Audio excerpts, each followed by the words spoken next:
Old elementary school, they have a large multi-purpose room and chairs. So you guys can leave your chairs at home. They have tables.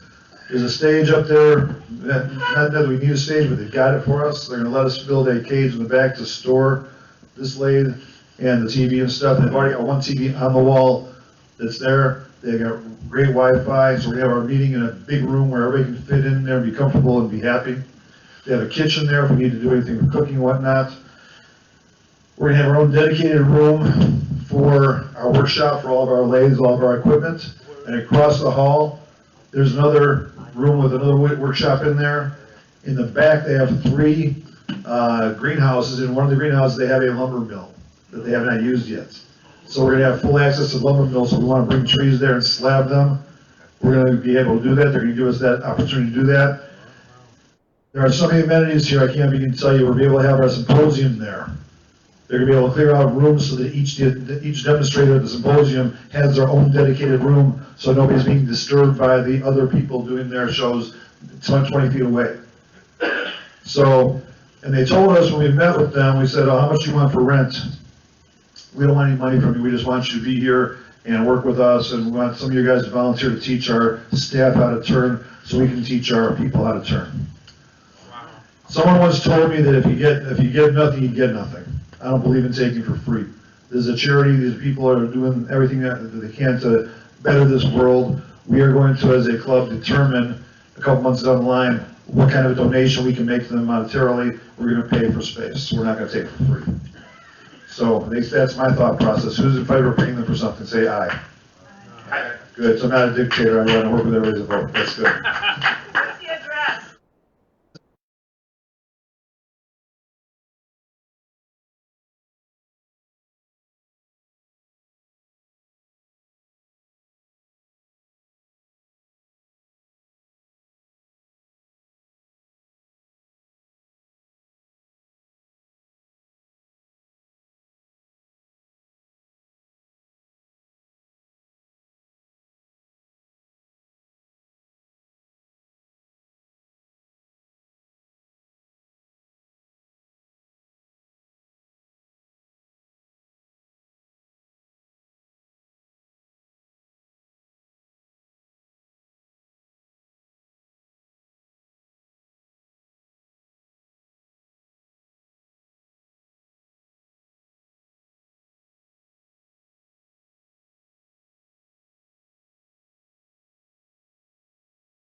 We're gonna make it fair, okay? So that's the first thing. Next thing, we have on the side here, you'll see some alcoholic beverages. They're not for today's consumption. The Rising Star Academy, yes, thank you for holding it up. The Rising Star Academy is doing a fundraiser this month, and they've asked us if we can help contribute. So if you have a bottle of alcoholic beverage that has not been opened yet, and you'd like to donate it, let's work out so we can get together this week and collect it from you, because we want to get that to them. They're doing a big gift basket that's going to be raffled off. It's some fundraiser they're doing. So we want to make sure that they have something nice, and we want to contribute to them. So that's our charity for this month, is a bottle of alcoholic beverages. Now, some people don't drink and they don't want to participate. You don't have to. And it's a voluntary thing, obviously. But one person said to me already, I don't drink and I don't believe in it, so I'm not doing it. Volunteer thing, you know. So if you want to get a bottle to me and it's not for me, get with me during the break or after the meeting. We'll arrange to get it to me so I can get it to them. And that's the next thing. Report we can't go through because the treasurer is not here right now, and we are working to get things fixed up with that situation, so that will be rectified. So we will take care of that, and we'll move on to that one. Next thing is the mentors program. Mentorship program right now is Chris Miller. Stand up, please. Back there, and Paul Zirkle. There's Paul right there. Okay, these are our current mentors right now. Paul is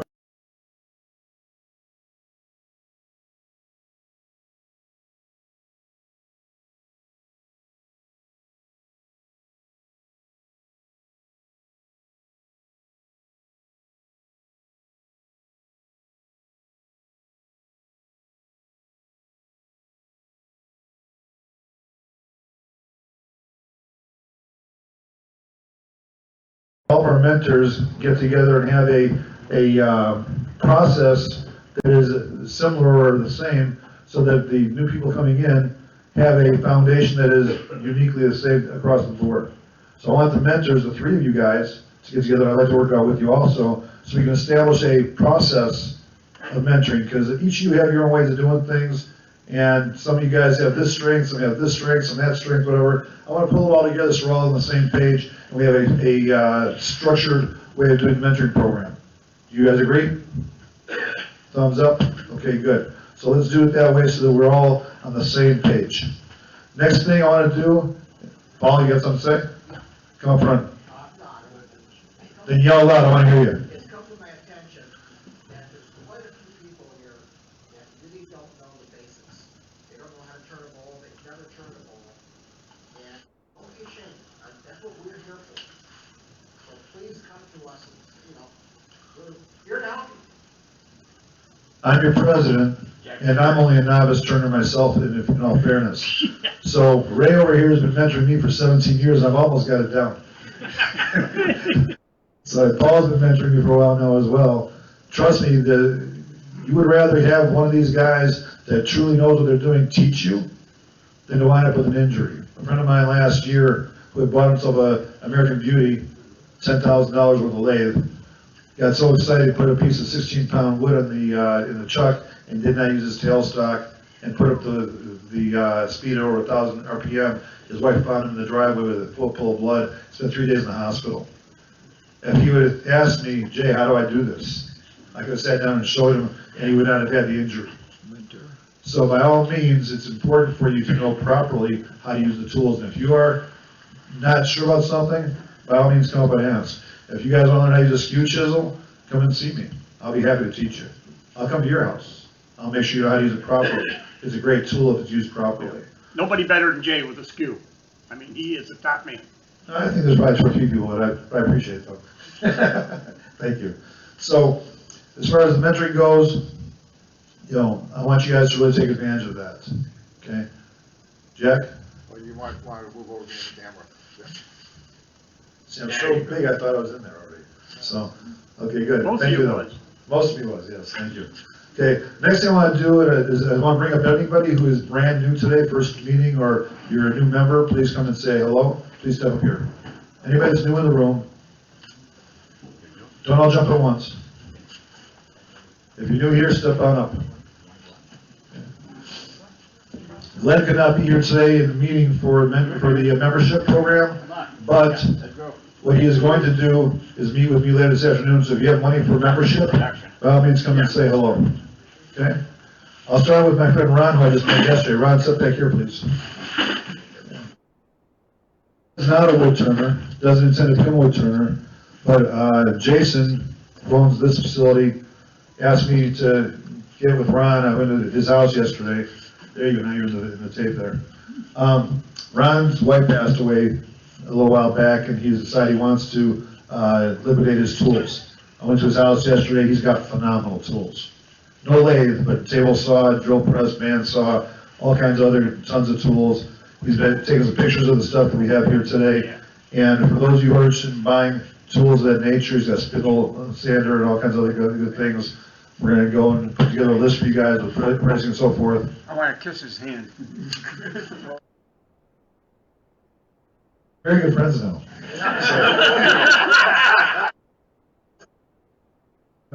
I get that way sometimes. I'm a very emotional guy.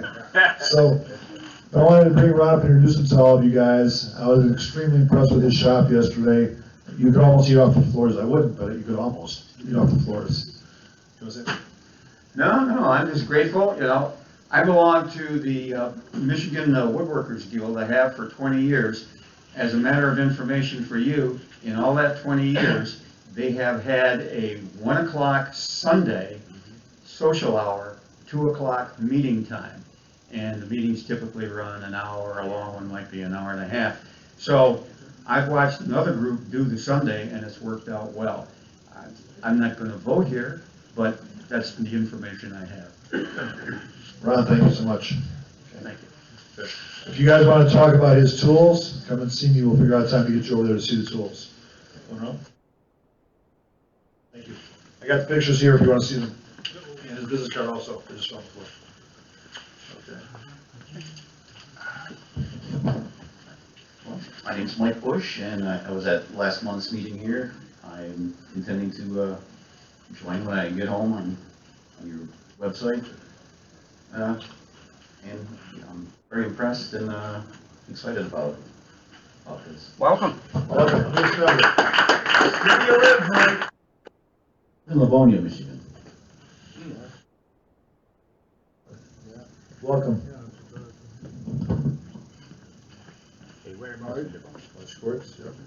Hi, I'm Dante Morisuti. I've been to one meeting pre-COVID, so it's been a long time. Okay. I think second time across the border, because I'm in Canada and Leamington. And Leamington, Ontario.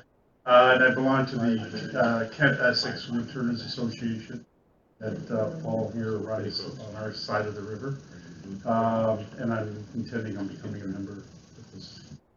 Excellent. Excellent. So, Glenn could not be here today, so I'm going to collect all the money for the memberships and you attend this afternoon. I see him at the art gallery. So, Okay. or you can do it online. It's up to you. See whatever's easiest. I didn't know you could do it online. You can do it definitely online. It's easy. Okay. Okay. Perfect. Good. Paul, you want to come say hello? Jay? Yeah, you. Well, I've been here before. Say hello. Come on. Say hello. Okay. Hey, Jay, Hey, Tom? people that want to join and take a membership, if they go online, there's a PayPal, and they can do the PayPal instead of you collecting the money. That works for me. Well, I'm just letting you know that that option's there. Excellent. Glenn's not here. Gil, think of a Is it fish, just big PayPal gills, that you you use? go, time. Online, is it just PayPal or can you use a credit card? I don't know, I don't use PayPal. PayPal allows you to use credit cards. Thank you. You have to ask the younger people. Yes, there are people know that stuff when they're nice old fogies. There. Huh? You are. Okay, I'm Paul Gilbo. I have a club in Windsor area that there's about 80 of us on the website. I'm the guy that's going to be bringing you all the free sandpaper. You look at the board over there, that's the leftovers after my club. My club took everything and that's what's left. So every month I hope to bring that much. Excellent. And I'm going to show you how to make your own 2-inch disc. It's amazing you're here today because our demonstration today is on sanding. There you go. All right. Good. Paul, thank you. You're welcome. Okay.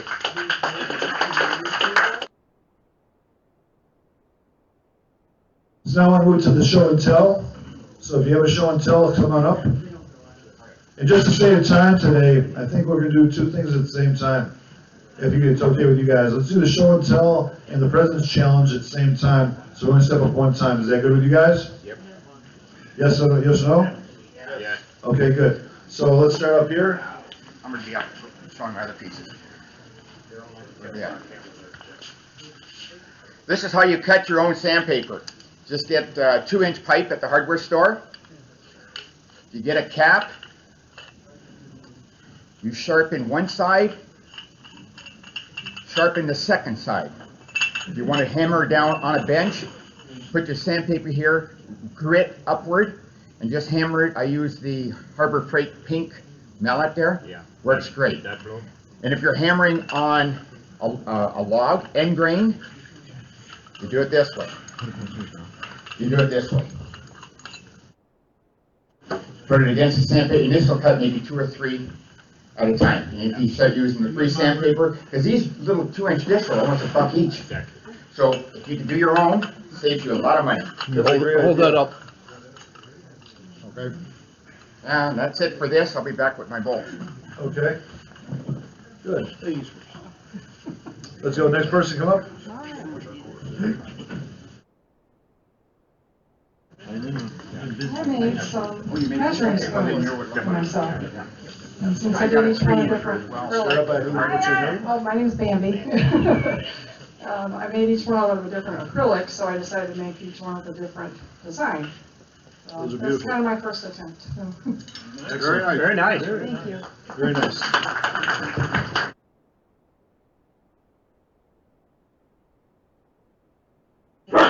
My name's Kathy. I came to Ron Coleman's workshop on making cupcakes, and he was kind enough to have prepared the bottom cupcakes with all the fluting, so we didn't have to do that. And since I have no concept on how to do that, this is a once in a lifetime cupcake I'm giving to my daughter for her birthday. Very nice job too. Beautiful. Yeah. And this, someone gave me, maybe you guys know who did this. I ended up with like 6 pieces of cedar, and I thought, yeah, they're awful thin, but I thought, I'll see what I can do, and made a little plate out of it. Now, if you're turning cedar, you have to wear a respirator, or at least a mask, because it throws up something carcinogenic. Excellent job. Thank you. Did you move the coffee cup? My coffee cup? That's my coffee cup. Yes, sir. When they're showing the item, put that in front of the camera. Okay. Everybody's on that tail side. Okay. Good morning, I'm Pete Let's Nelson. put those right here then. I'm Pete Nelson. I also went to Ron's workshop, and I made a Ron cupcake. They were low calorie. And then I tried to do one at home, but I wound up with a Costco muffin instead. 'Cause I couldn't do the fluting. That's okay. It looks good. It's real nice. And then this one I made this week. Started out as a regular bowl, and it wasn't deep enough, so I threw it in a pressure pot with some resin, and came out like that. That's walnut. And then my latest project, I took a class at. Yeah, we can't see them. Standing in front of the guy. Well, the people that are gonna show and tell need to be one side. Camera right next to you, right? Right, on the right. Yeah. On your right. And they So- can see it. So my latest project is I started wood carving. I took a class at the Clarkston Senior Center. This was a 10-week project that we did. It's my second carving. Very nice. Santa. Santa coming out of the chimney, going down the chimney. How long That did is the gorgeous. carving take you? Was that? How long did the carving take you? I started in November and I finished about 2 weeks ago. Very nice. So once a week. Probably about 12, something like that. And I just want to say, we got to work together on the lathe at the workshop. We had a great time together. Yeah. If you come in, we do it in pairs. We have a lot of fun. It's a great way to network and get to know each other. Thank you. Mr. Pullman, the man and the myth and the legend. So I made a bigger cupcake. with 32 flutes on this one, and then you show the inside. And I put a little jewel in the center as well, just to Show off. Show off, yeah, just to show off. Yeah, hold that up there and no, now you're the guy that made it. Oh, me? Yeah, you're in the picture. Anyway. Okay. Next, come up. Gary. Come a little bit. Excuse me, this is a walnut vase. This is a walnut vase, and I carved a couple daffodils with it. Whenever I make a vase, I put a small glass insert in it, so that if I sell it, then someone needs to put in dried flowers or real flowers. So, Very nice job. Thank you. Come on up. I make fiber arts tools. What's your name? I'm Chris, and I've just started learning how to do drop spindles. I don't know what woods they are, but they're for fiber arts people to make their own string or yarn. I got it. Haha. Good job. Very nice.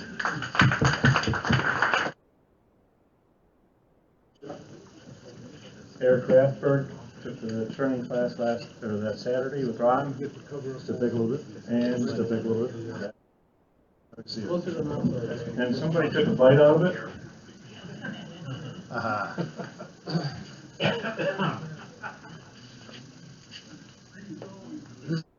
A partially eaten Sample. sample, yes. Nice job. Very cool. Hey, Thomas? How are we gonna track everybody for the, cupcakes so that we can, award a gift for the, President's Challenge? Are we gonna collect names or are we gonna do it then? No, what we do is we give the tickets out, but only one person is actually got a ticket. So guys, forgive me because I'm such a beginner here as president. I'm learning as I go. If you've already been up, raise your hand. If you've already shown us your, cupcake, raise your hand. Are there? Okay, we've been doing this for like 20 years. Yeah, but I haven't been, so I gotta learn as I go. Mike. Yeah, I do. Hi, I'm Jim, and I've been wanting to get a thin parting tool, but given the price, I took an old reciprocal saw blade. It was the hacksaw blade cut on it, and it was getting dull, so I ground it down on my bench grinder. I drilled a couple holes. I had to actually burn the temper out of the back end, drilled a couple holes in it, and made a handle out of just some scrap poplar, and riveted it in and welded it up, or riveted it, a couple coats of finish on it. It actually works pretty well. A little bit of a grind, a little bit of sharpening. Paul Zirkle suggested that I should show it. Thank you, Paul Zirkle. And I mentioned to Paul the other week when we were talking, and I mentioned I had some bowls that I wanted to get kind of accelerated getting them dry. When I first started, I heard that you use the glue on it, and then I heard that you use Seal-A-Cell, so I used them both. And 2 years and a few months later, they were still too wet to turn. So, I've been putting them on a few at a time on my lathe and just roughing them off and getting them flattened out and at least ready to start drying up again. But I kind of wanted to get a few going. I took this bowl January 31st. It was 14.5%. I put it upside down like this on top of my furnace duct in the basement, leaving just a little bit of air, a little bit sticking out for some airflow. Last night, which is just a little over 2 weeks later, is 6.5%. Good. That little bit of warmth coming off of it dried it, and it seems to have done without any particular warping or cracking. Paul said I should bring it and just show people, say, hey, this is a tip. What kind of wood? Oh, this happens to be elm. But I did it with some others that are oak and, So the guys in the back, I'm gonna ask you guys to stop talking so people from here can be heard. Let's be nice, thank you.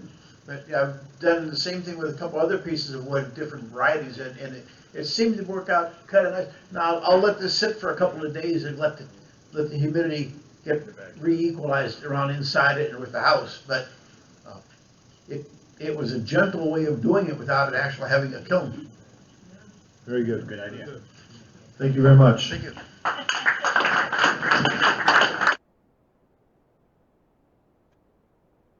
There you go. Good. Okay, Paulie is back with some beautiful stuff. Where's the camera? Right there. Okay, this is a piece of wood that was given to me, and 50, 60, 70 years ago, a farmer had a horseshoe, put it on a branch, and here's the toe, here's the two heels. So I turned it as much as I could and not hit the metal. So it's a one-of-a-kind piece. It was sold before I even got it home. Wow. This is another one, piece I made with windows, with resin. That's gorgeous. You want to come sit with me? That's it. Thank you. Good, ladies and gentlemen.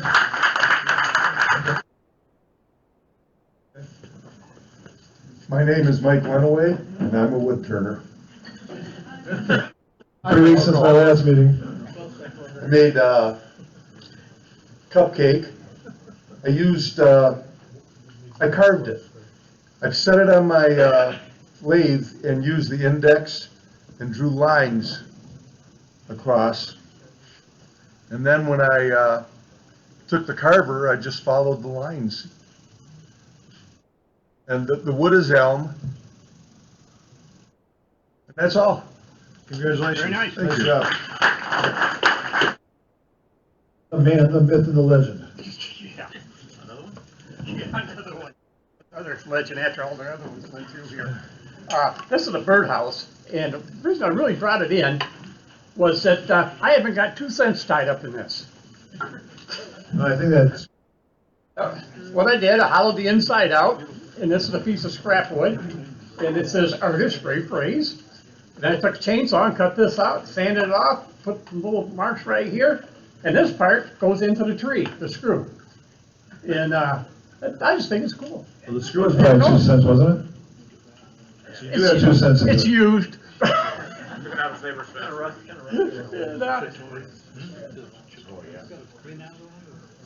And, Beautiful work, as always. Yep.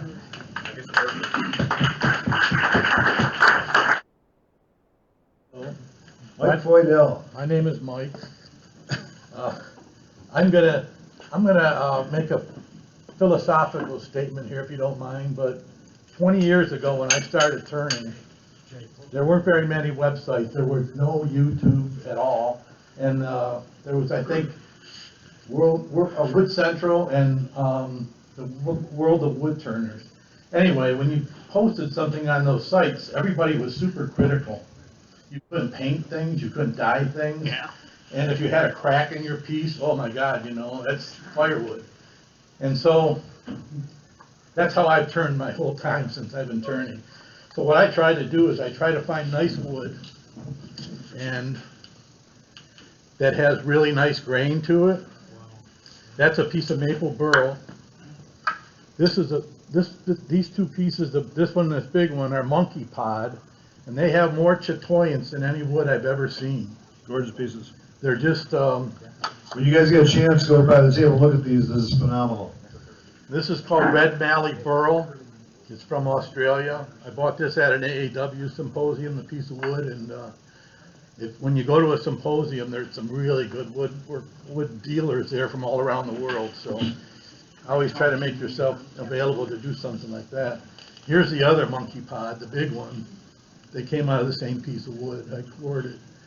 But to me, that's the only way I'll turn a bowl, without cracks and without holes and without epoxy.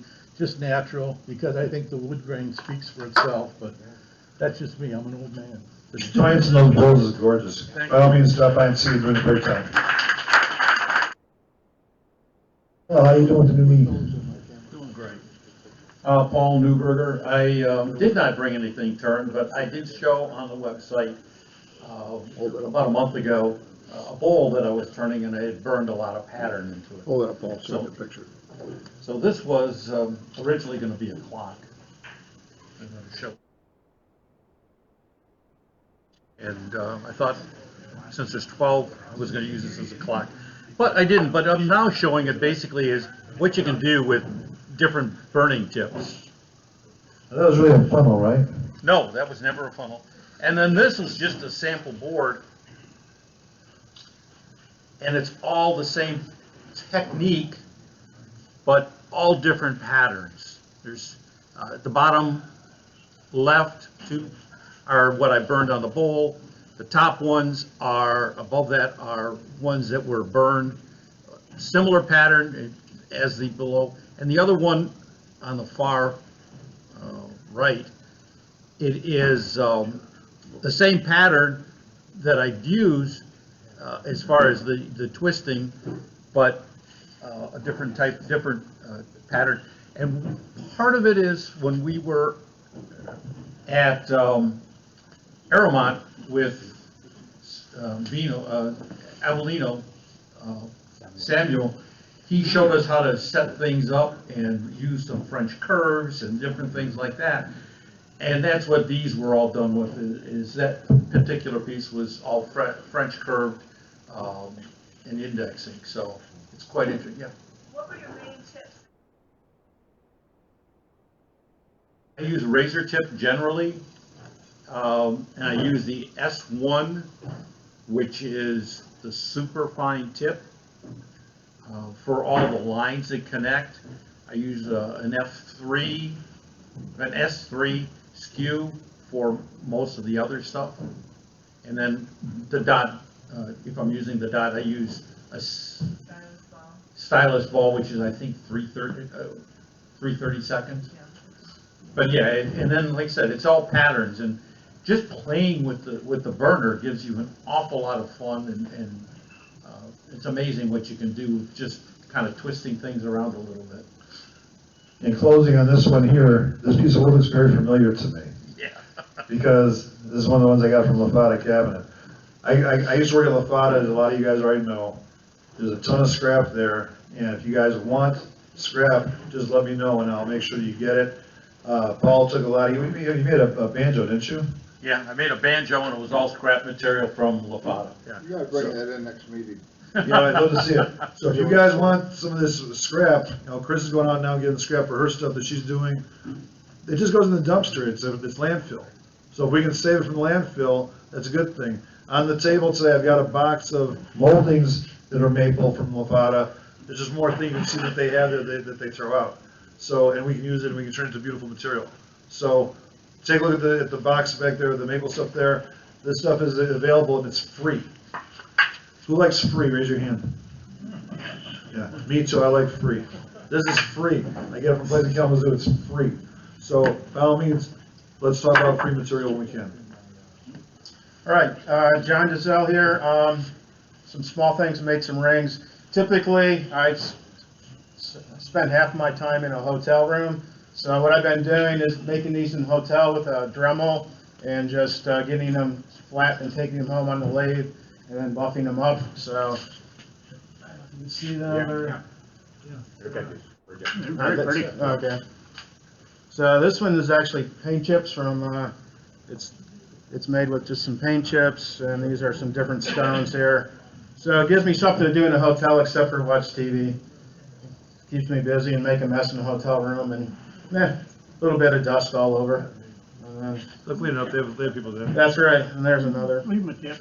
Yep. So just gives me something to do when I'm sitting in a hotel room at night. Very nice. Thank you.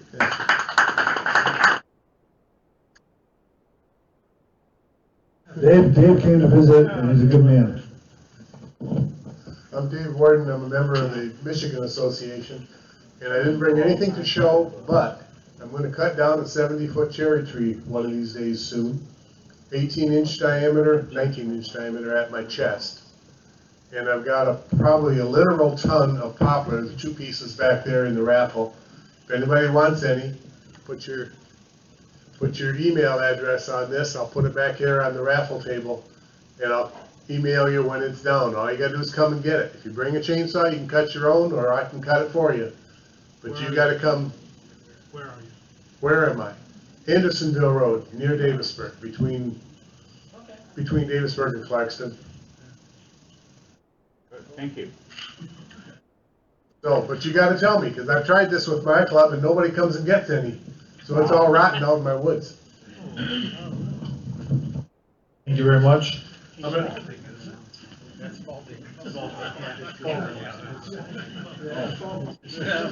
he's been in there, he's got a bad skin infection. Everybody, now, Just for a quick, sideline, Matt is back in the hospital right now. He's got a, infection in his leg, and it's the third time he's been in the hospital recently. Yep. So, let's have a prayer for Matt, and, all the best. He's watching us right now, on Zoom. Matt's watching us right now. Matt, what's up, dude? There he is. He was. All right. I love Matt. Matt's like a big brother to me. I love Matt. Okay. Last but not least is me, and it's not finished yet because I've been so busy with work I couldn't finish it. But this is the start of my cupcake bowl, and I want to do something a little differently as I break it.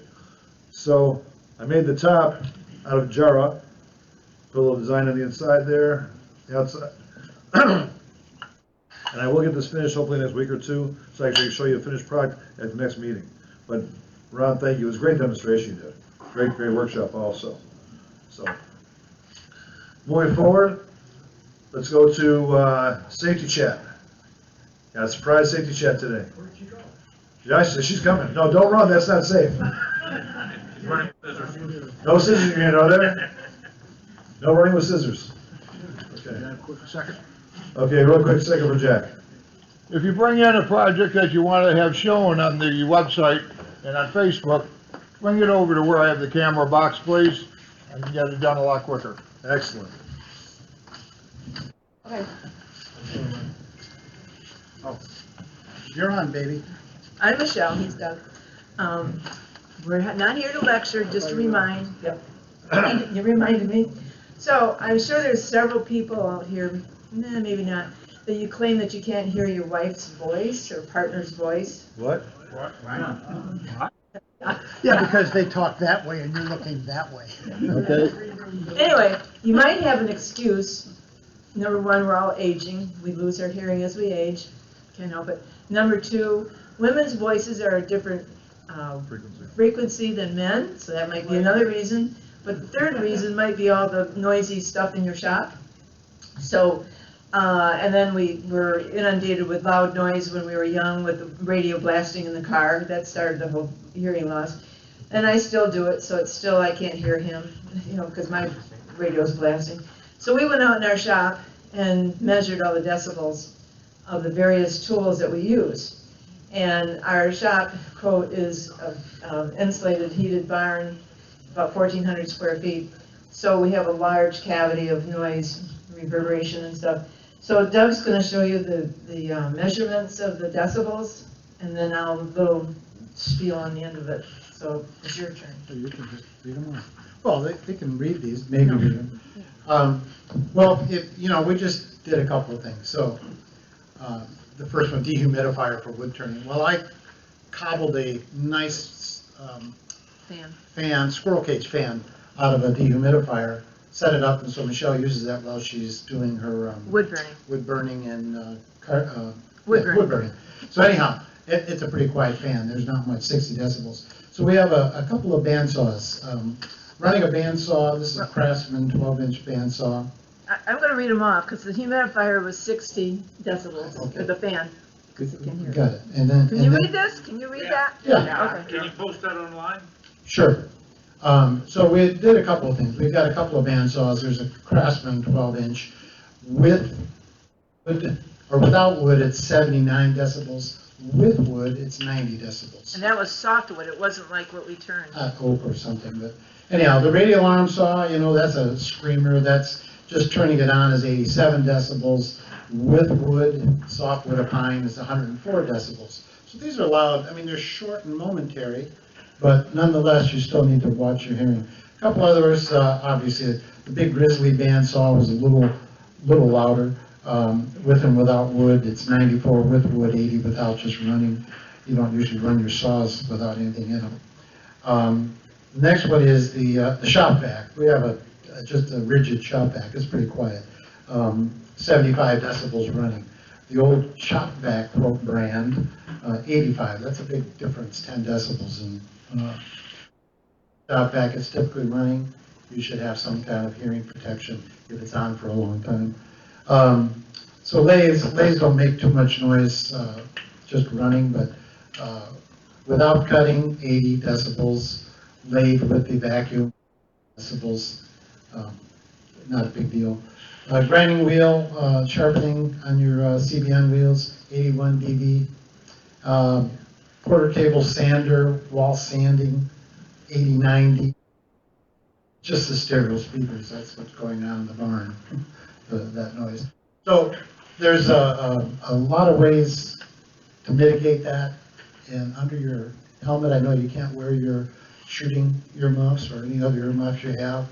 And if you don't have big enough ear canals, it's hard to get those little foam inserts.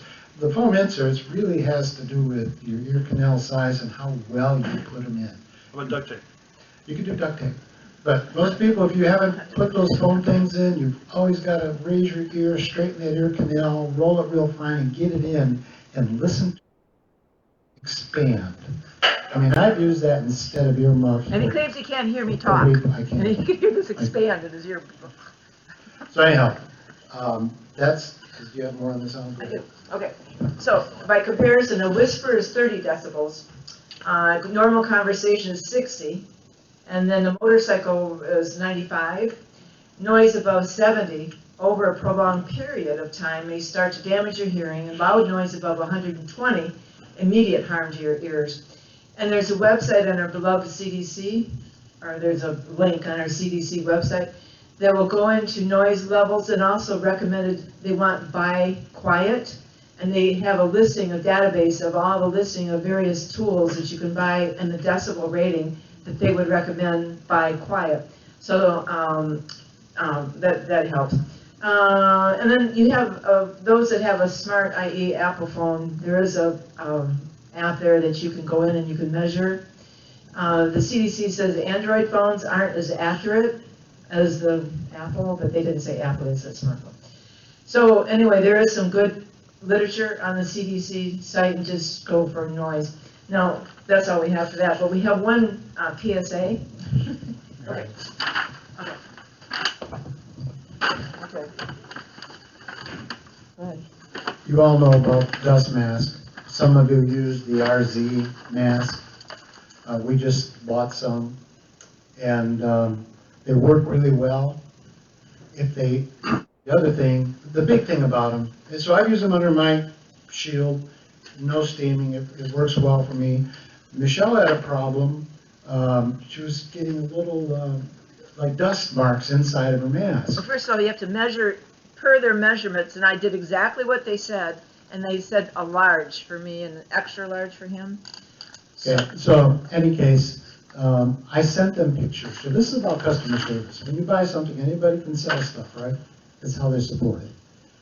I just sent them an email saying, we're getting a little leakage. Can you help us out? That was inside of my mask. Oh, wow. Yeah.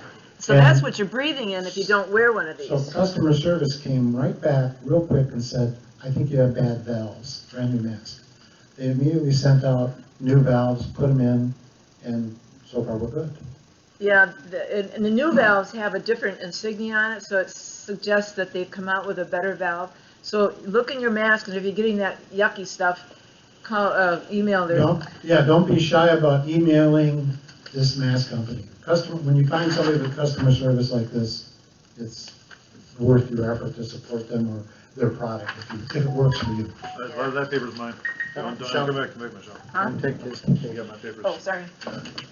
Just for everybody else, when I was working at La Plata, I got in touch with the guys at RZ, and they sent me a box of samples, like 20 of them, for free. And the biggest problem that we ran into is that it's not one size fits all, as Michelle just said. You have to get the right size or they are no use.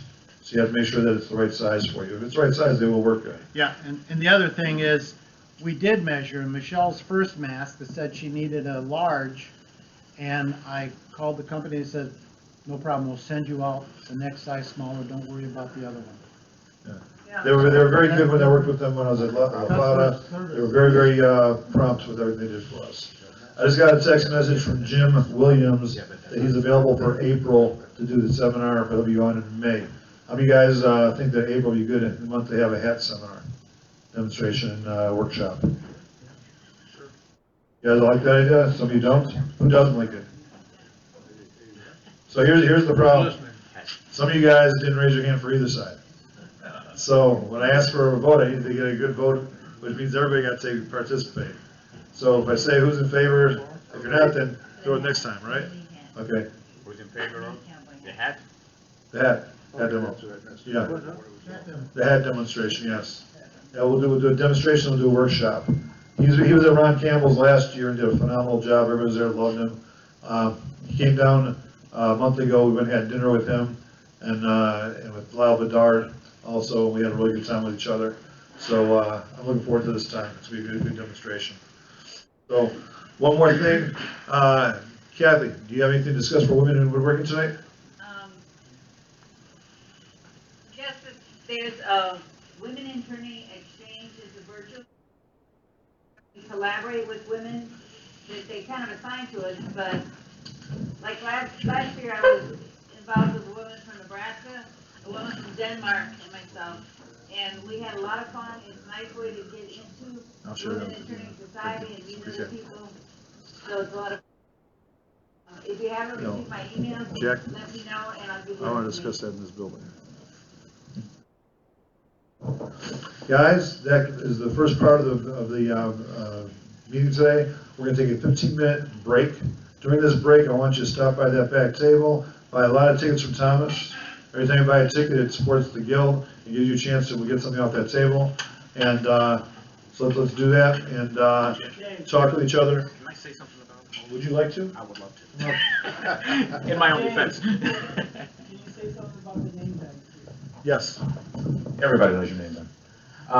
So you may have noticed that your poor underpaid audio-visual guys have been struggling the last couple of months. We have switched to a new software. It's called vMix. It's fantastic software. We do not have a fantastic laptop. It's. Am I there? I'm on that camera? See, I should know that. But we are underpowered, so that's why you may have noticed I had to reboot earlier. So we're still learning the software. Right now we are live streaming to Facebook. Facebook? Not SafeBook at all. It's Facebook. We can also live stream to YouTube, but I keep getting errors on that, so we're trying to figure that out. For now, if you are at home, you can probably watch it on Facebook. My family's watching right now. I don't know why. But that's the plan for the immediate future until we figure out more and we get better at this. But it's very nice software. I can do things like the titles, and I can have a picture of the walls, all kinds of stuff going across. But like I said, we're still learning. So be patient and do try Facebook, and we should have it edited on YouTube eventually. But we're not live streaming to YouTube yet. Glad to have you. Thank you so much for all you're doing for us. Most definitely.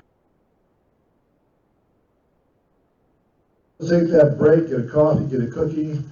Got Rice Krispie treats back there as well. And we'll come back here in 15 minutes. What time is it right now? It's 5:00. So right at 11:30, we're back. Go for it.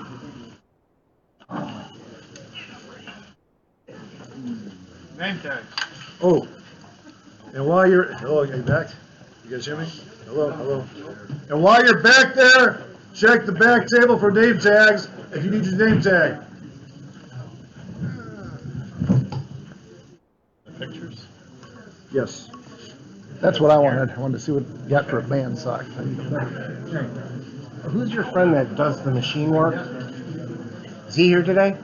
Machine work? Yeah, the guy who makes the tools, who's making tools for you? No, he's not here.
Okay, I will email you and we'll work it all out. Good. Yeah. Regarding the club store, the club store is something we need somebody to volunteer to take on, because that's a responsibility, it's very important, and we need somebody to step up. So who would like to, moving forward, manage the store? It involves managing the store. Anybody who volunteers. Yes, so. Get a volunteer before we find out what you have to do. Step up and take care of this. A man, all right. Okay. How we got it? Store manager is taken care of. Awesome. Who is it? Peter. Neat. Okay, remind me of that. By the way, He goes on the list. okay, Pete, you'll be on the invite list now for the board meeting moving forward. Okay? You'll be there, Paul Zirkle. Also, one of the things we've been talking about this last month is that the club needs somebody to manage our insurance programs. So we've got, at the board meeting, the last meeting, we voted in Bruce Roth as a new insurance, Coordinator. Is he too far? Yeah. Jay, come this way, you're out of focus. I'm out of focus? You're out of range. Some people like it that way. Yes. There you go, you can stop now. Okay, so I want to congratulate Bruce and Pete on becoming new members of our board and doing new jobs for us. See how easy that was to volunteer, guys? It's just that easy. All you guys got to take a little shot at something here. As I said at the last meeting, we cannot build if everybody comes to meetings once a month and does nothing else. That's like a paid visitor, not really a member as far as I'm concerned. I'm not trying to be rude or mean or anything, but I want people to get involved and really take an active role in making this a great deal. I think we got a lot of great talent here.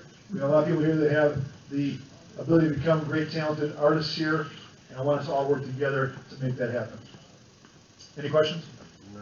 Good, okay. Moving forward. My mentor, my great friend, Ray Frase, has stepped up to do a demo today for us on sanding. Now, some people will say, we're gonna watch a guy do sanding. We came here to watch sanding. Watch paint dry. Watch paint dry. But the reality is, proper sanding technique is crucial for you to have a fine product when you're done with your work. And a lot of us don't know how to sand really well, but Ray is phenomenal at sanding. And we have people that brought us sandpaper today that we need to put to use. So Ray is going to demonstrate sanding today for us. And for the President's Challenge for next month, it's going to be you bringing any piece that you worked on this month and showing us how well you sanded it. Without finish. Without finish. No finish, no shellac, no this, no that, no whatever. Just the raw wood sanded. And with that, I turn you over to my dear friend and my mentor, man I love dearly, Ray Frase. No kisses. No kisses, especially with COVID.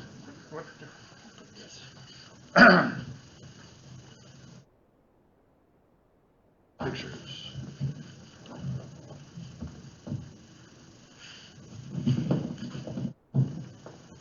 Is that working? Yep. Okay, fine. Got a lot of new turners in here, and that's why I kind of volunteered to do this up here. I've been turning for, gosh, a long time, and know each and everybody, all the old turners I know in here. Sanding up there. Everybody wants a turnable, and they want to finish it. They don't want to sand it. And sanding is the most important tool that you've got in your toolbox. It's absolutely. And when we get done with this, you should be able to sand a bowl in 15 minutes. And be done, and it'll be perfect. So, what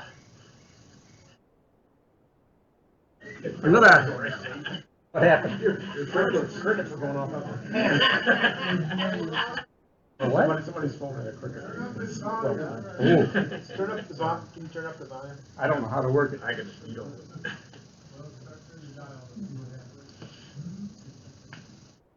Okay, I'm going to talk about sandpaper. We had somebody. That's good? Yeah.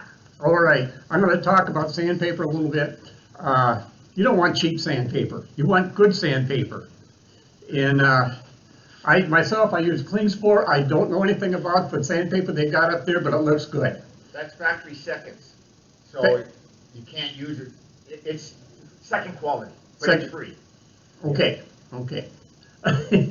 So, It is good quality, yeah, yes. and using good sandpaper, what I do is I use Clean Sport. I buy it by the roll.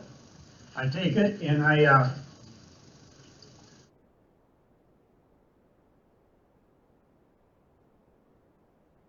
it's hook and loop, and I just cut pieces off that I need.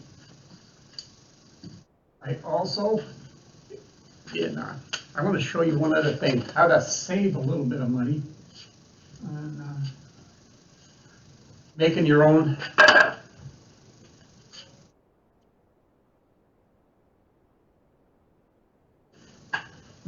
sandpaper. And instead of buying the round sandpaper, you can, this is a hole saw. And what I've done, I've cut all the saw marks off and made it just razor sharp. Then I hit it a little bit on the inside. What I do, I buy the sandpaper, and it could be big sheets or whatever, the hook and loop. I put it on here, and I use my hammer, and I'm very frugal. See, this is a baseball bat that was broke, so I just, it works really nice.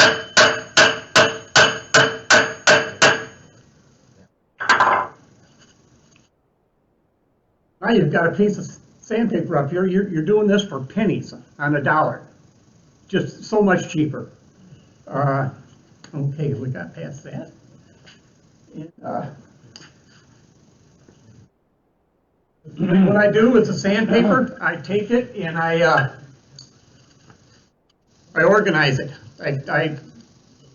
My sandpaper usually runs 80, 100, 120, 150, 180, 220, 320, and 400. And basically that's what it is. If it's something really special, I'll go up to 1,000, you know. And, but basically that's what I do up here. Then when I cut it up, like here is 80 grit. And that's something too. I see turners say, well, I don't start sanding until 80 grit, or I don't start sanding to 50 or 60, whatever. Whatever the wood requires. You got a soft wood, or, you know, that's what you want to do. And so anyhow, I would cut these off, and I got, this is a 100 grit, 120, 150, 180, 200, and 300. Now what I do, I turn these over. Now I can just go through it. I sandpaper, and I put the other one down here. When I get done with that, it's ready for the next bowl. It's just really, really simple. The rule you use when you're jumping from one grit to the next grit. Like the lower grits, I like, say you're at 50, 80, 100, okay. And as you get wider up, like 200, 300. Okay. Yep. 50%. 50%. Yep, exactly.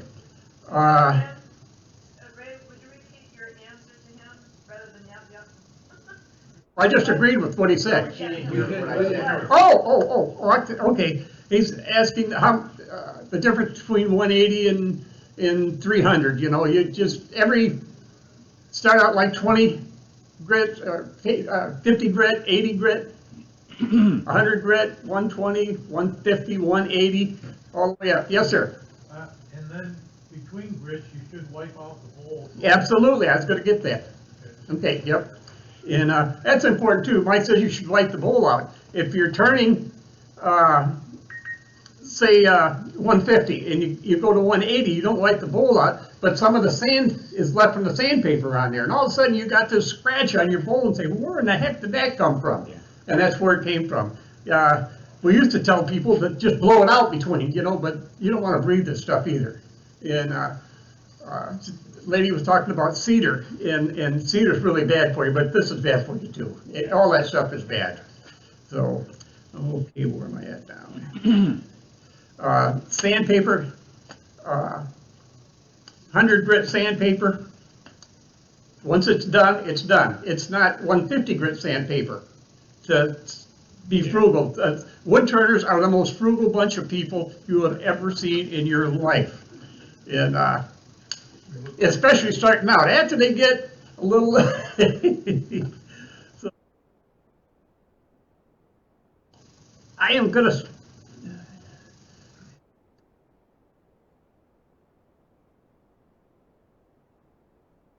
Okay, how do I do this here?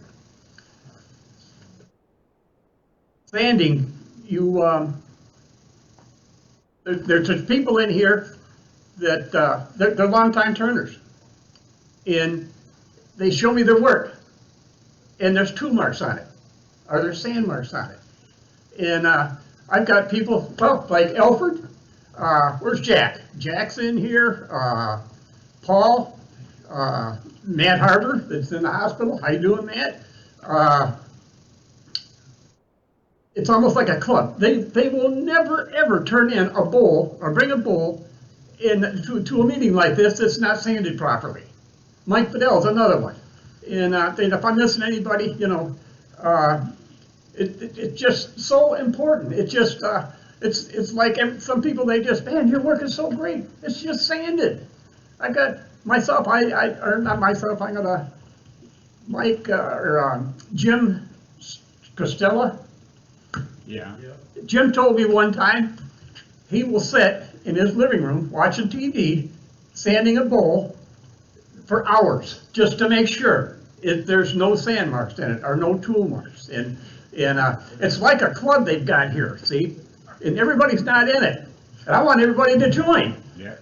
So, okay. So with that being said, we're going to start out here.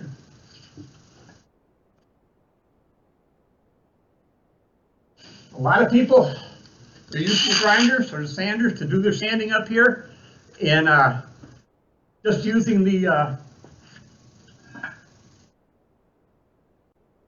put this up here. If this was just round, I got the flat on here. If this was just round, this is made to do flat work, period. And it's made to do flat work, period, the round. If you're using round on the inside of the bowl, on a bowl, you have in grain and side grain. And if you're sanding with just the round disc, it digs in. Then pretty soon, you sanded the heck out of this bowl, and I've got two bumps in the inside. And that's where they come from. And this just, it cuts into them. So what you do is you get a piece of sandpaper that's square like this, and what this does, it rides up on the bowl. So it's not digging in. And you new turners up there, that will make such a difference. And it's just, that's it. What about the scallop one?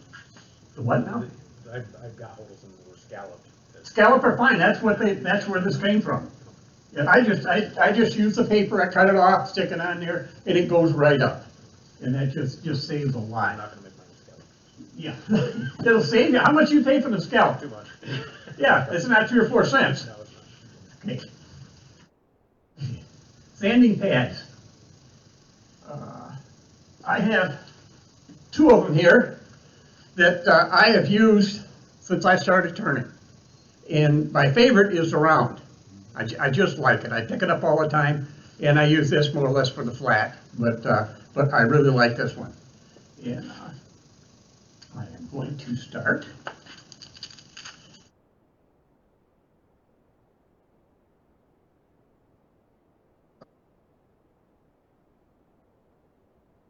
The speed.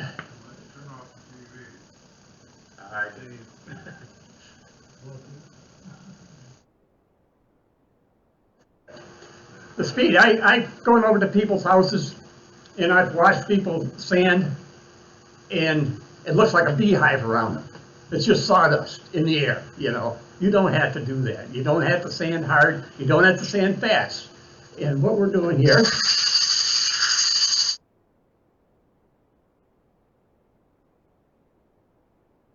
and the lower grit is just a little bit longer than the rest of them.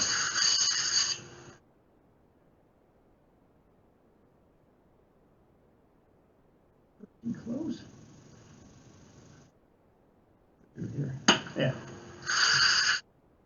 I want to keep one way.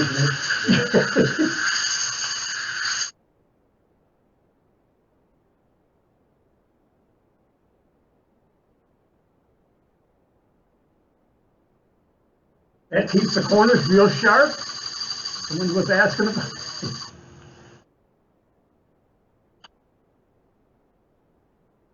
We're gonna wipe this out. What's too fast? The sand. Oh, 1,200, 1,000, you know, get around 500. Yep, it's a good, so. When do you switch? Just a plain old bath towel, washcloth is fine. Microfiber works really well too. Yeah, microfiber, yep, absolutely, absolutely.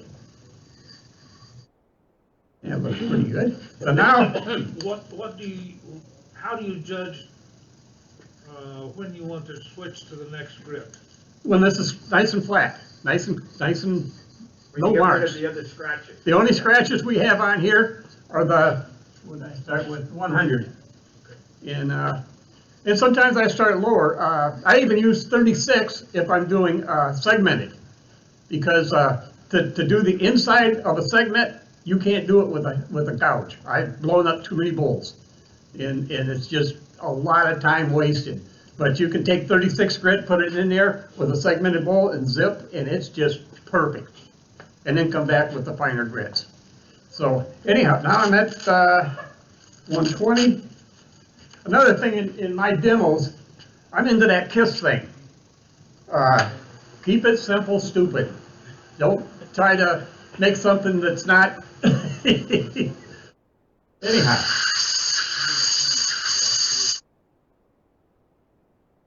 Dust is coming off there. There's really not a lot.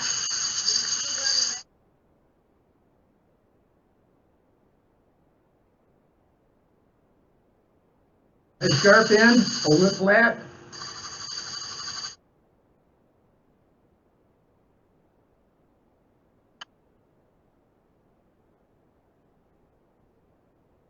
Now if you're turning, and say you get to, you're at 180 and you look up there, God, there's some scratches in there. Don't keep going with the 180, go back to where the scratches were. If it's 100 grit, then start over again at 100 and just keep going until you get rid of them. Yes, sir? Ray, if you've got the opportunity, do you change the direction? Yep. Sometimes, not all the time. But what you're doing actually is you're laying the grain down. So when you, I don't know how the reverse works in here. There's a switch. Toggle right underneath the red switch. Make sure if you're reversing your lathe that you. Oh, right here. Okay. Yep.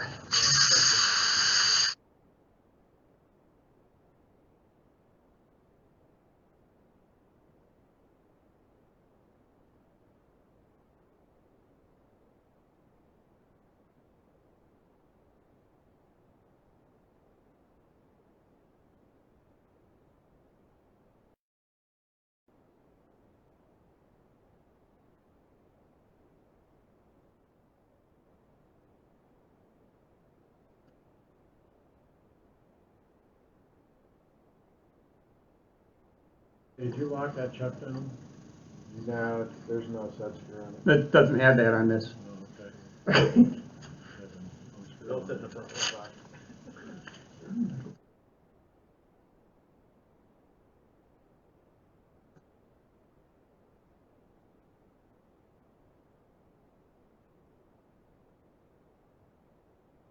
In a little spot that wasn't quite.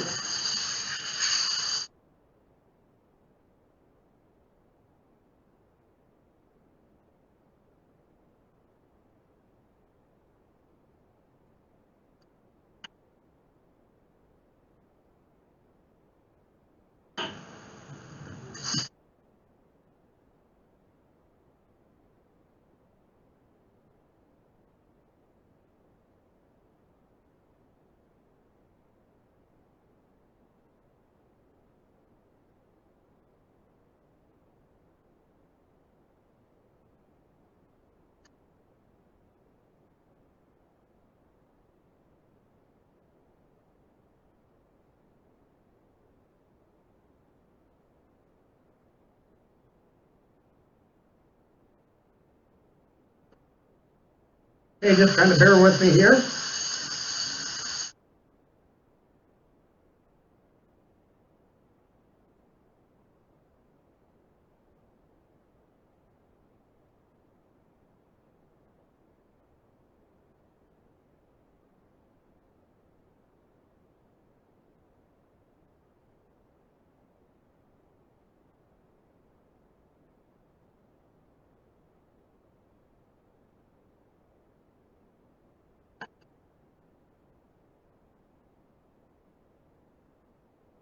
You don't have to be, I just keep repeating this all the time. You don't have to be a good turner to do a perfect bowl, a nice bowl. But gosh, you just got to be a good sander. That's just all there is to it.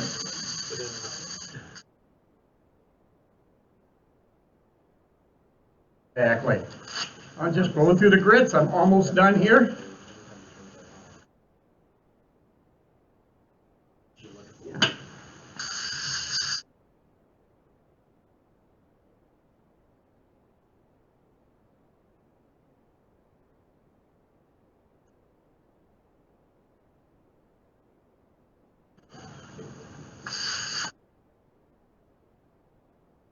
Another thing, when you're sanding, and you sand by hand, and that's like sanding like this. Some people do it, but it's a no-no. What you're doing, you're putting pressure on your 4 fingers right here. So you're putting 4 right here. So you're just defeating the whole purpose. So, okay. I'll tell you all right now, to add to the demo, on YouTube these days we can see a bazillion people out there that have channels and they do their thing, and the more I get to understand here, the more I realize I don't want to watch every video anymore. So people are doing things you don't want to repeat. Yeah.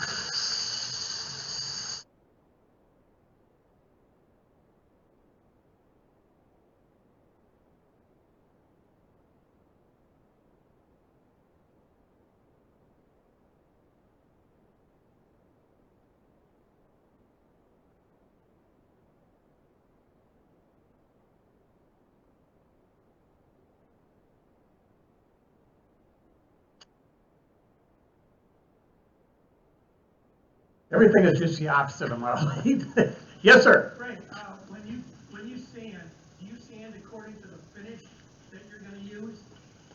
In other words, Well, I got to say yes. If I'm doing like a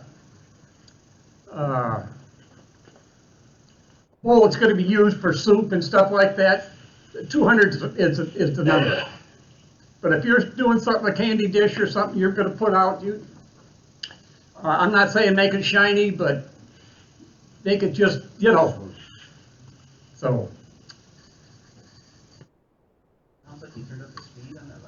Yep, I did, just to speed things up. But you can take a look at this. It's perfect. So, any more questions? Yeah, okay, when I finish off a bowl with a circular sanding, I go with the grain by hand. Yeah, you shouldn't use your hand. You should use something like this. Not against the grain, okay? Yep. Just use something like this or a sanding pad. By hand. Yeah, don't use your hand. It'll make a big difference in your bowls, in your sanding. So, any other questions? Okay. The guy asked a question about that finishing. Is there a difference between the type of finish you put on, whether it's a shellac or a... Okay, that depends on the type of wood you got.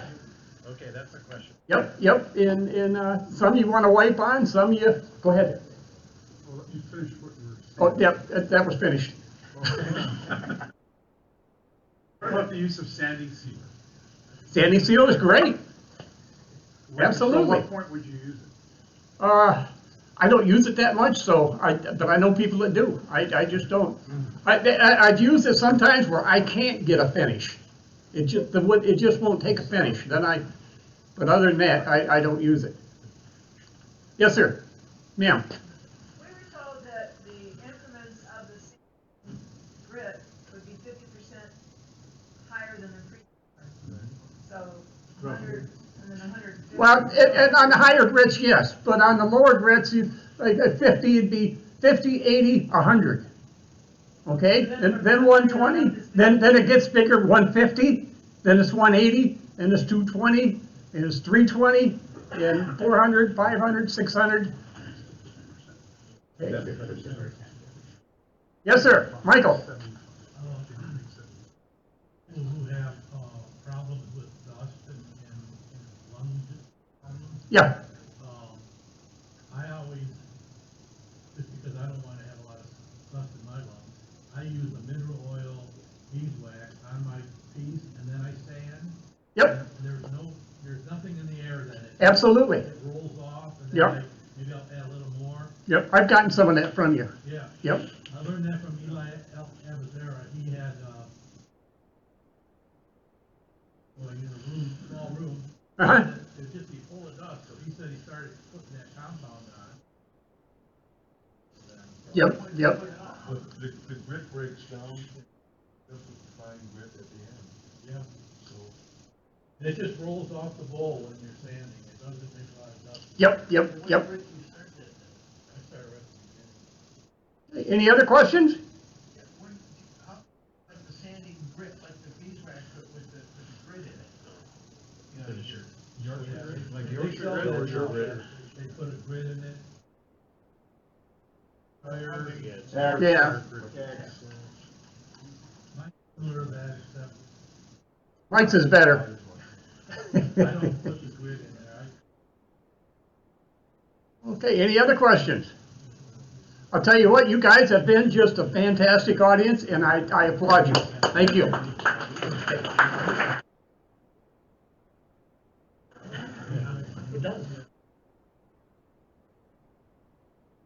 One more second. One more.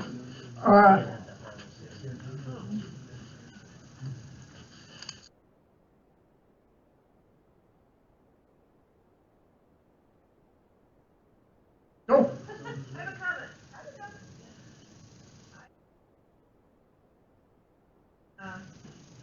It was a couple hours after we left, and I'd been sanding, and we always wear masks sanding. But anyway, I happened to look at one of the stones of the barn because it went off. There were still dust particles in the barn floating around. That was Absolutely. after we, so this is a great idea. This thing here. Sanding was A dust collector is nice too. Yeah. When your sandpaper's dirty, this is like an eraser. It's what they clean the sanding belts with. And when I'm turning, when it gets dirty like this, I just come over here, I got it on the lathe, and it's clean. It saves you a bunch of money. Go ahead. I'm a big sander. I do a lot of sanding. I have a big shroud at the back for sucking the big shop vac. I get a small computer fan overhead. Very little air just blows it down away from my face and blows it towards it. I heard you. I get nothing in the shop, there's nothing in my lungs. That's good. So it's just You're one of the better computer sanders. thing. One of the better turners. Yeah, thank you. Yeah. Anyhow, that's kind of like what I'm saying. We got a club going here in the sanding club, and everybody get on board. And thank you. Yes, sir.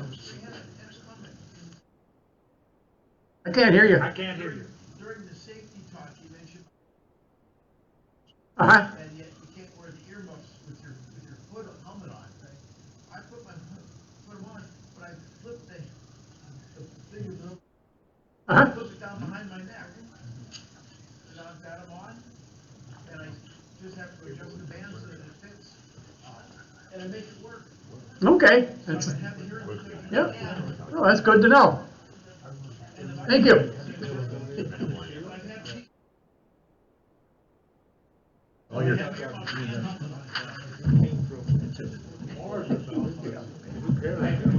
Question. Hey. Question. Wear on the outside too? Yes. So you don't use. I don't use the square on the inside. I use the round. Square paper, I think he's referring to. Oh, yeah, just on the inside. And then what do you use on the outside? The regular round, like this. And see, if you use this, what happens is it digs into the corner up here, and you've got end grain, side grain, end grain, side grain. And the end grain is softer than the side grain, so you're digging a hole. And you new turners up here, I'm sure, and a lot of the old, you get done, you sand it, what the heck here, I got 2 holes here, how that, you know, and, you almost gotta return it, so. That's a feature. Okay, well, thank you. Well, then why do you keep cutting round sandpaper? To do the outside. The outside, any flat work. And you could do it in the center here, as long as you just do it in the center, you know, it's just, yep, and, yep, so, okay. Excellent. Thank you for another awesome demonstration. Thank you, thank you. Good. Let me ask Jason, you come back for a minute? Yeah. Thank you. Okay. I want to take a break again right now after the demo, but I think we're going to wait just a couple minutes because I want to have Jason over to talk to you before we take the break. So while we're able to discuss the President's Challenge for this month, as we said, is going to be any piece that you want to make that is sanded properly without a finish on it. Dave, you still over here? Come up a second, please. Step up here, please. I'm a pushy guy. Hey, get over here. Let's go. Mentioned to me something while I was in back there about something they did with a sanding demo in his club. So I wanted to share that with you real quickly because it made a lot of sense. I've had a lot of people ask me what finish I put on something or how far I sanded it or whatever.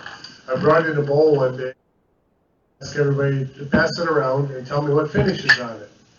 And I got oil and lacquer and varnish and all that. All I did was sand it. The idea is, if you don't sand it well, you won't get a good finish. If you sand it well, the finish is easy. But just don't be afraid to sand them. One thing that I don't know was quite clear, I heard a question earlier about what grit do you sand to based on finish. And if you're going to put a penetrating oil finish, don't go like 400 or 600 because you burnish the wood and the oil won't go in. So I think that's the answer to that question. But I'll sand up to 12,000 grit, but I'm sanding the finish, not the wood. I'm polishing, I'm not sanding. It doesn't take long. When you get up above 600, you can take a bowl this big and you can sand both sides in about 3 minutes. Because it's so fine, you're not doing much. But if you want to go really, really shiny, you got to go really, really fine and maybe even end up with buffing compound. Unless they're taking tenants also. And they have, Norton's come out with some blue stuff they think is really cool. I don't like it. I use their A275 and I sent them an email and asked them one day that I thought the new stuff had something to maybe help it when you're sanding metal. Thank you.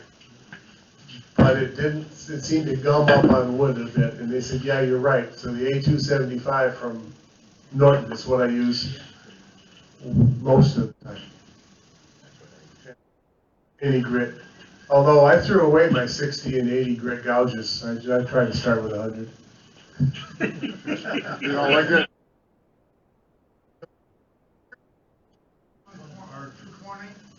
No, I'll almost never start at less than 150. I don't put tongue oil on my bowls. I can't hear you. Finish, I use whatever I feel like, but it's not tongue oil. Generally lacquer. I've found that if you have a light colored wood and you really want to keep it light, use a water-based poly. That doesn't darken nearly as much as anything else. Yeah, that's another demo right there. Goes on pretty easy and dries fast. It probably dries faster than lacquer. So it's not a bad finish. I'm just starting to use it and I'm kind of liking it. I use beeswax and mineral oil for tops and mushrooms and stuff like that that I don't want to put a lot of time and effort into. It polishes them enough.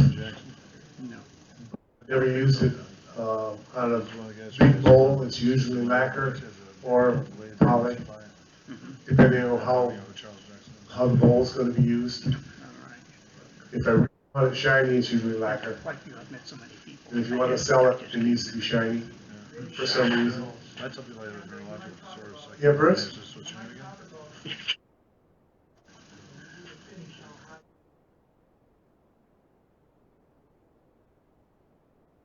Well, I mentioned I'll go up to 12,000. I'll sand, the wood probably to 400. And then I've got finish on it. And I'll put on, I don't know, 2-3 coats of finish, and then probably sand that lightly with 400, put on another coat, sand lightly with another coat with 800. And when I finally got the finish to where it's pretty good, then I'll probably go back to 600 and work right up to 12,000. But I'm only sanding finish. I'm not getting in down to the wood. If I get down to the wood, I have to start all over. So you really go light with the high grits. Yes. In some recent videos I watched, I noticed they were using wood shavings. You know, to Oh, finish. just And burnishing. I've never done that. That's just for burnishing. Yeah, I've done At it. what point would you use that? I quit using it. I've done it, but I haven't done it in years. Thank you, Dave. You're welcome. Next we have our host. This is Jason. Jason is the owner of this store. And because of what's going on where he has to move out pretty quickly, he's doing a special sale. I have him come and explain it to you. So that if you guys want to go through the store there and get a phenomenal opportunity to make some purchases, you can't beat this guy. So yeah, as Jay mentioned, basically, the new building sold in December, January came about. The negotiations with the new owner basically fallen through. He's asking me to put too much in the building and not offering enough back. So it behooves us to kind of get moving. We've been through about 18 facilities right now, still looking for the final home, but the reality is I've got to get out of this place by April 30th. And even if I sign the contract Monday, by the time we get the lawyers through the contract, get the building permits for the build out in the new facilities, the lead time for the building, we won't be able to reopen until September-ish. So that's kind of the reality that I'm against. So what we're going to do is close down the store. We'll keep the online section going, so you'll still be able to order online for a little while. And then as we get established and set up, then we'll do a whole grand opening routine down some point down in the future. But as of right now, we don't have a home. We're still looking for facilities. There's a lot of facilities around, but they require too much input, and most of the owners are not putting the money in. They want me to put the money in. So you've heard us kind of talk about that Kmart building. Great facility. It would work out phenomenal, but the quotes I'm getting back to build it out are about $700,000. I might as well go buy some land and build a building for that. So it's one of these things that I hate to go through it, but we have to, and we're signed up for it at that point. So to that effect, if anybody's on our email distribution, you're going to see there's basically a Dutch style discount going on. So 1 week we'll have it 10%, second week 20%, and then the third week will be 30%. 99% of the manufacturers out there are just going to take the stock back, keep a credit on our account, so when we open back up, we can restock. So me going below 30% is basically at cost at that point, so I'm not going to go below cost. This isn't like a bankruptcy sale, it isn't anything else. But what I'd like to offer to you guys right now, because I only have onesie twosies of everything on the floor, and it's not going to get stocked at this point, is 25% off. Just identify yourself as a DAW person. Go buy what you need right now, because it most likely will be gone once we announce to the public what's going on. And it's available out there if you guys need it. Okay? Thank you. So after today's meeting. After today's meeting, if you guys want to do a walkthrough and something that looks good to you at 25% off, hey, jump on it. Okay? Thank you for the opportunity, Jason.